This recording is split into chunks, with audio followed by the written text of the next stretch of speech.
Պարոն Գրիգորյան, ինչպես են տանում քարոզարշավը։ Քարոզարշավը շատ բարձր մակարդակով ժողովրդի մեծ աջակցությամբ ամենօրյա ռեժիմով քարոզարշավը իրականացնում եւ շատ արդյունավետ։ Ո՞նց է գնահատում ձեր շանսերը։ Բավականին բարձր։ Վստահություն ունեք։ Իսկ մրցակից ուժերը ինչ-որ ձևով արձագանքում են ձեր քարոզարշավին։ Չեմ հետևում ես ոչ մի մրցակցի քարոզարշավի, մենք քարոզարշավը իրականացնում, անհատապես շփելով ժողովրդի հետ, դրսելով եւ գնահատում ենք նրանցին։ Դուք նոր մի քիչ առաջ ելույթում ասացիք, որ ձեր առավելությունը քիչ խոսելու մեջ է։ Այո։ Ինչու՞ է այդպես։ Եթե հիշեք, ասացի, որ նաև գաղտնիքն է այդտեղ, հա։ Ահա։ Ուզում որ դա գաղտնիք է։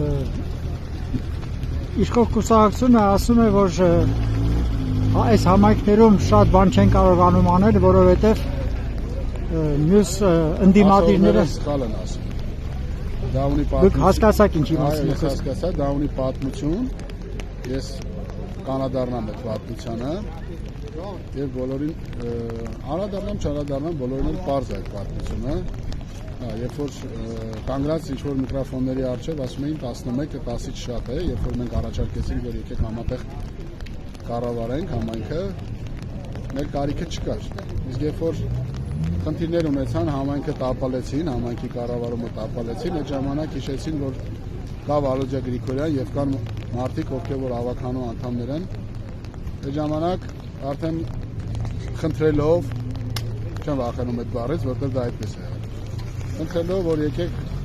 այս անենք, այն անենք, չգիտեմ, սենց անենք, հիմա էլ ասում են մենք տապալել ենք, մենք չենք տապալել, դուք ամենօրյա ռեժիմով։ Այսինքն իրենց տապալելու մեջ ձեզ են մեղադրում։ Այո։ Հենց այդպես։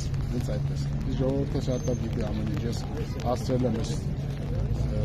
տարիների ընթացքում շփվել յուրաքանչյուրի հետ, բացատրել, տեղեկացնել, այդ ամեն ինչը շատ լավ գիտի եւ գնահատականը ամսի 30-ին քրեով կապացուցի։ Նախորդ ընտրություններից հետո դուք հաղթել եք, բայց ամեն դեպքում չթողեցին ձեզ։ Այդ հաշվի առել եք այդ ամեն ինչը ձեր այսօրվա ծրագրում եւ գործողությունների համար։ Չեն կարող չթողնել։ Այդտեղ ժողովրդի հետ լինելու մեր կոալիցիան, դա վերելու է